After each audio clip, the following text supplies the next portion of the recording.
Duck and Percy enjoy their work at the harbor, pulling and pushing cars full of cargo to and from the quay. But one morning, the engines were exhausted. The harbor was busier than ever.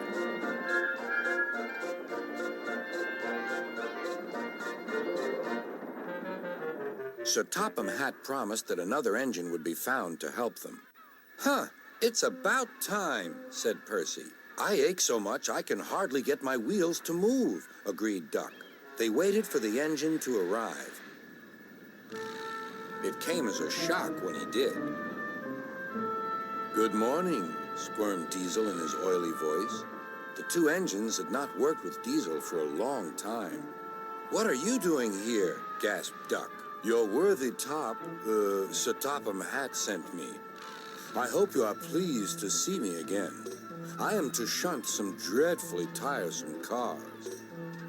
"Shunt where?" said Percy suspiciously. "Where?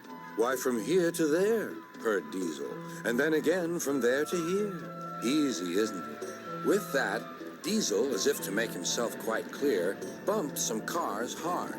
"Oh!" screamed the cars. "Grrr!" growled Diesel.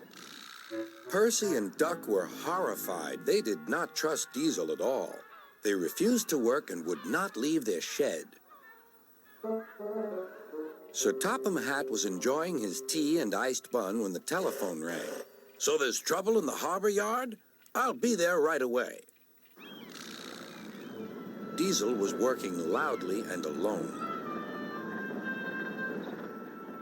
Cargo lay on the quay. Ships and passengers were delayed. Everyone was complaining about Sir Topham Hatt's railway. Percy and Duck were sulking in their shed. "What's all this?" demanded Sir Topham Hatt.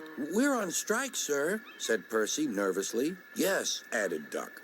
"Beg pardon, sir, but we won't work with Diesel, sir." "You said you sent him packing, sir."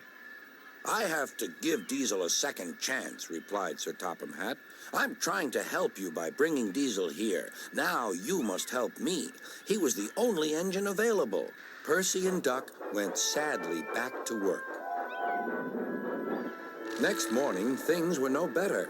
Diesel's driver had not put his brakes on properly, and Diesel started to move. He went bump straight into Percy. "Wake up there, Percy," scowled Diesel. "You have work to do."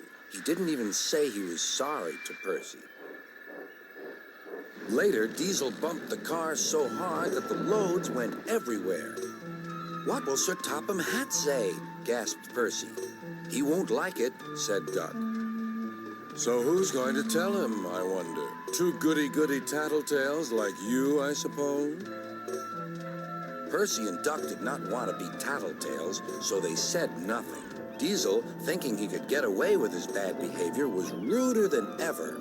Next day, he was shunting freight cars full of china clay. He banged the cars hard into the buffers, but the buffers weren't secure. The silly cars were sunk. Sir Topham Hatt heard the news. The cars were hoisted safely from the sea, but the clay was lost. Sir Topham Hatt spoke severely to Diesel. "The harbor master has told me everything. Things worked much better here before you arrived. I shall not be inviting you back. Now, Duck and Percy, I hope you won't mind having to handle the work by yourselves again." "Oh, no, sir. Yes, please, sir," replied the engines. Whistling cheerfully, they puffed back to work while Diesel sulked slowly away.